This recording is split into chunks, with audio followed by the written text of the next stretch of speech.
This is another mind-blowing ready-to-wear business style that you can try out.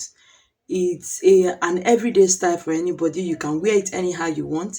You can wear it to church, you can wear it to occasion, you can wear it as casual, you can wear it with your pass. So it's something that when you make it and you put in a shop, people will ordinarily rush it. These are the things that if you make it and you put it, people will tend to buy it no matter the price you put on it. Okay? Because why? It looks very beautiful, elegant, casual, cheap, whatever you call it, it will work for you.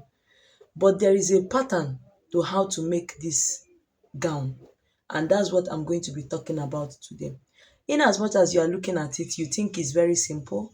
It's very simple, but if you don't cut it well, you won't get this effect. So we are going to be working about how to go about this style to get this exact effect. So let's go right into this tutorial. So I'm going to be creating my borderline of 1 inch, and that is it right here. Now this gown you are seeing, both the front and pattern are very unique. So it's not the normal straight A-line gown that you know, or normal straight kaftan that you know.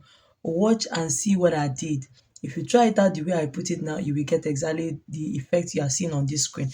Now I'm going to be marking out my neckline width, and then I'm marking out my neckline depth for the front. And for the width, I'm going to be using 2.75 inches. For the depth, I'm going to still be using 2.75 inches. So I will connect nicely like so. Now for the back, I'm just going to come down by ½ inch and then I will connect. Can you see what I just did? Okay, for the back, I'm going to come down by ½ inch, and that's all.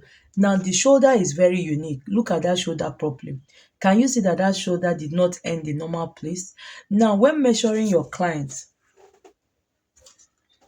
this is my client standing right here now. And this is my client's hand. This is my client's shoulder. And this is my client's sleeve. Now, when measuring this particular, for this gown, measure to where I want the gown to end. And where I want the gown to end is 15 inches. So you place your tape from here and measure straight to this place. The reason being the cutting of the shoulder, that's what caused it. Now, I will measure straight to this place and I got 8. So if I place my tape here and it comes down, it's going to be 24 inches. That's what I'll be getting here, 24 inches. Now, since I know that it's 24 inches, I'll now mark where I want the shoulder to end. Now, this gown did not come with normal shoulder. You can see that it came down very well, as if it wants to be like a bubu gown. Okay, so you bring it down. Remember that this is a shirt design, so I'm going to be adding extra 3 inches to that 8 inches. Okay, you can even add more than that, extra 2 inches. So instead of my shoulder line being 8 inches, I'm going to be marking 11 inches, and that is right here.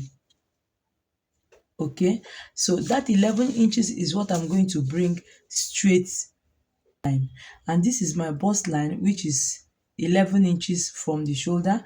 And then I'll mark my, we don't really need waistline, so we are not going to be marking waistline. So we are going to now mark our hip line, which is 25 inches. Okay, and the full length of the gown, which is what, 60 inches, because I want it to really flow. And then I will impute my lines.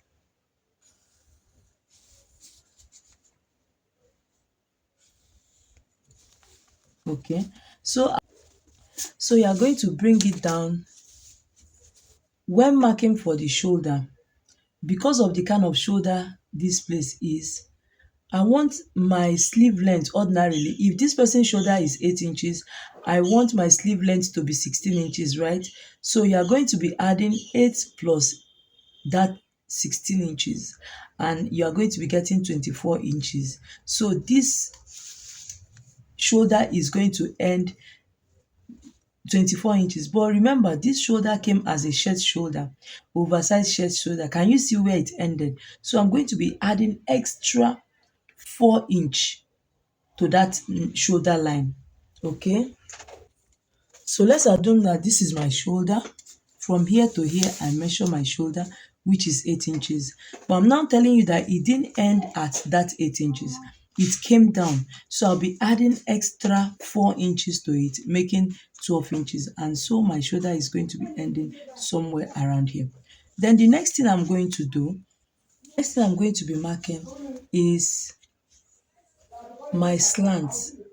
So I've told you whenever you are, don't joke with your shoulder slant. So I'm going to be coming down by 1 inch, okay, on exactly this point, and I'm going to connect it like so. Can you see? Now the next thing for me to do is to mark my sleeve opening, which is where I'm just going to attach that sleeve. Is to mark my sleeve opening, and my sleeve opening I want to make it 10 inch or 11 inches. Make it very wide because of the kind of style that we are making. You can make it 12 inches if you want. So I want to make mine now 12 inches, and 12 inches is going to come down almost to the bust point. Okay, and then I'm going to come in by like 1 inch. Okay, come in like so by 1 inch, and then the next other measurement we'll be needing is our hip mesh circumference. Hip circumference is, let's call it 50. Hip circumference divided by 4 is going to give me 12 and a half.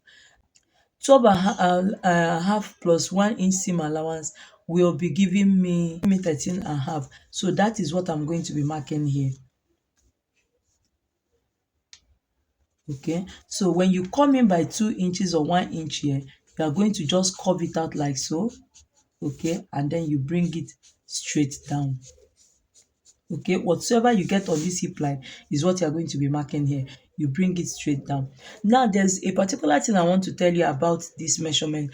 Now if after marking your shoulder measurement and you found out that it is shorter than your bust circumference, okay, bring out this shoulder to be exact size with the bust circumference, but the hip area is going to be a little bit wider.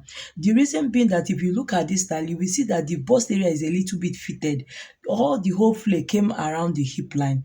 Now that whole flare that came around the hip line was not affected by the front pattern. The real mathematics is at the back pattern, which we are still getting to. Do you understand? We are getting to the back pattern. No, so this is my front pattern. Now, there's something we are going to be doing to this hem area, but ignore that side for now. Let's go over to the back pattern first. Now, this is my armhole, okay? And this is where we are going to be attaching our sleeve. Now, it depends on the kind of sleeve that you want to attach. You can try to make it a sleeve that have a cuff. But from the picture I'm working on now, the picture that was sent to me is going to have an open mouth. Okay, it doesn't have curve, and that's what we are going to be cutting out later. We are cutting out this front pattern is a shirt. We are going to be cutting this out on another pattern so that we can add our what allowance for the button, for the flap in front. Okay, so we are going to be cutting out to place it on another pattern and cut out for the back. I don't even know if I completed what I was saying. I meant that if when plotting your front pattern, you find out that the bust measurement, okay, circumference is wider than what you got in the shoulder, ignore the shoulder measurement. Make it to be, if the bust circumference is 13 and a half, make it 13 and a half. Make the shoulder 13 and a half. That means that this shoulder is going to come down to 13 and a half. The reason being that there is no room for any sleeve allowance here, okay, and it is your bust measurement that will now determine how many your armhole is going to be, because this armhole is very very free. So whatever you got on the bust line is what you are going to mark on the shoulder. Now you are going to come down after slanting out your shoulder line. You are going to come down to almost like 2 inches to the bust point, and you curve in your hand. Do you understand? So the essence is that the armhole should be very wide. Okay, so I'm going to be cutting out now.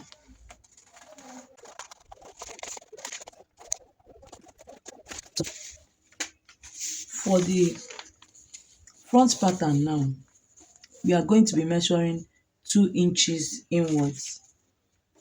Okay, 2 inches inwards, 2 inches inwards, 2 inches inwards, 2 inches inwards, 2 inches inwards. Okay, and then we are going to connect.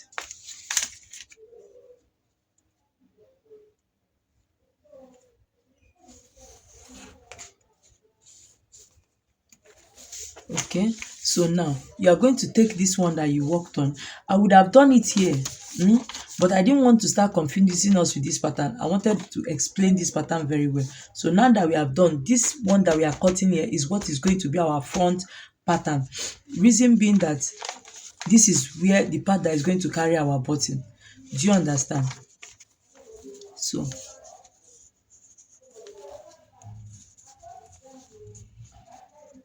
I will place it like so.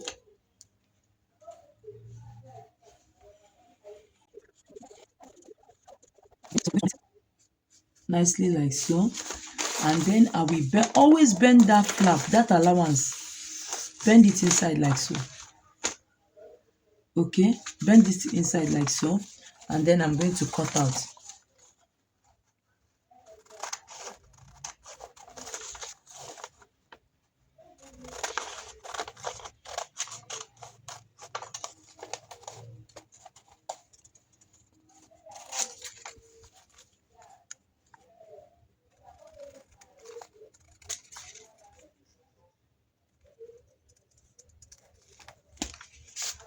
Can you see? So this is our front pattern. If at the end of your cutting yours does not look like this, you have made a mistake. Okay, so this is how your pattern is going to look like. But remember that you are cutting two pieces of this. Okay, you are going to be cutting two pieces of this, and now you set it aside. Let me now show you what will happen to the back pattern, because whatever will happen to the back pattern is very key to the reason why there is a flay on this area. Do you understand? Now you will mark up until the bust circumference line and you cut it out like so. Can you see? Remember to cut out your neckline for the back. Let it not be too deep, let it not be more than half inch. If it becomes more than half inch, your collar will not be fine.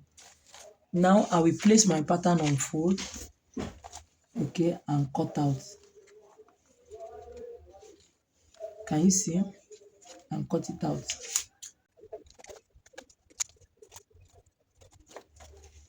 Can you see it?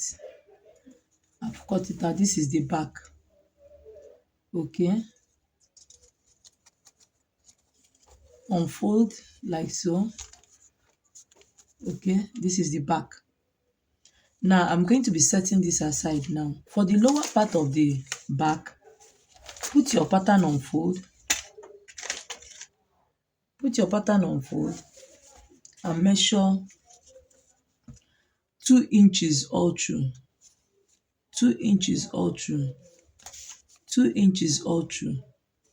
So you'll be having a total of 4 inch to create a pleat. Can you see?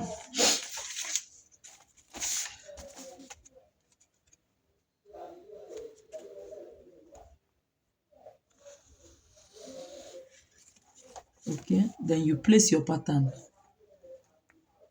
Can you see?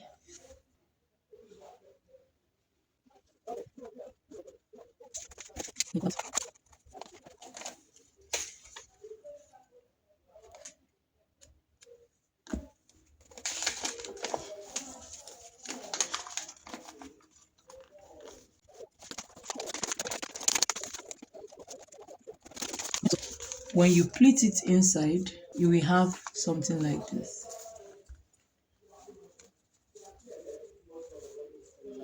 Okay, you will have something like this. Can you see? You will have something like this. So it's actually this pleating here that we add to the fullness that will flow to the front. The front is going to just be a straight piece, but the back side, the down part of the back side is going to be wider than the front with 2 inches. So this one will run freely like a normal straight gown, but the back is what will carry that flare. So when you open up, you have something like this. You have extra 4 inches to this one. Now coming to the side slit, okay?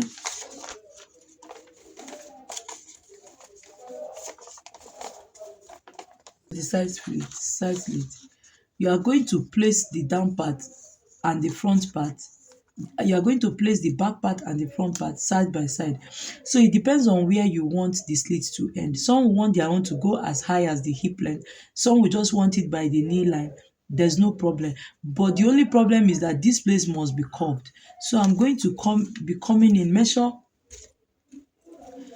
like 2 inches in, okay?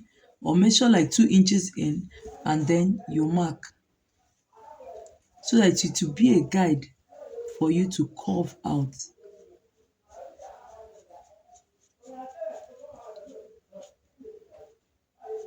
So you measure 2 inches from the edge of the hemline inside, and then you curve it out. So when you cut out, you are going to be having something like this. Can you see? So it depends on you. The onions is on you. Wherever you want your slit to end, you can make it to end even on the waist.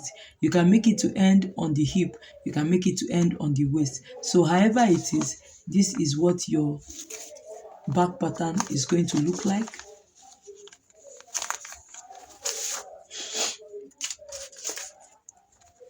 This is what your back pattern is going to be looking like. Do you understand?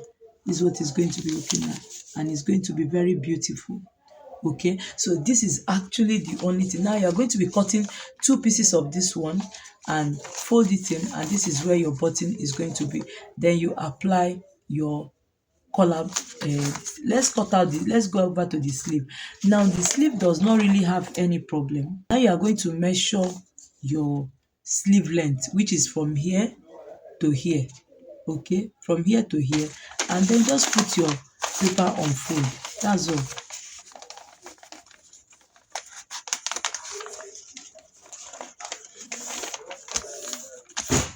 You know we wanted 16 inches, and already on this shoulder line we already have 12.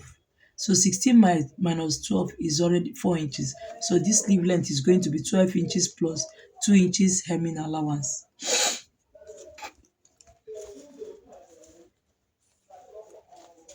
It's going to be 4 inches.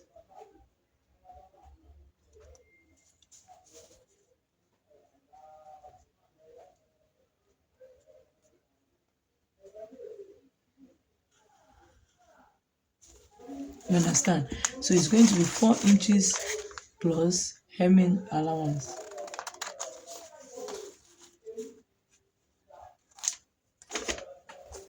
So this is my sleeve on one side, and this is my sleeve on one side, and that is all.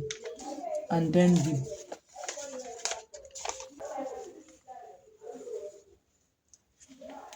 that is basically all. Place all this pattern on your fabric and cut. And the way I've cut it, you can cut it directly on your fabric. This particular one does not really need you to cut on pattern. You can cut it directly on your fabric, but just understand the pattern and understand how to cut it, and that'll be all. Thank you guys for watching. I'll see you in my next video.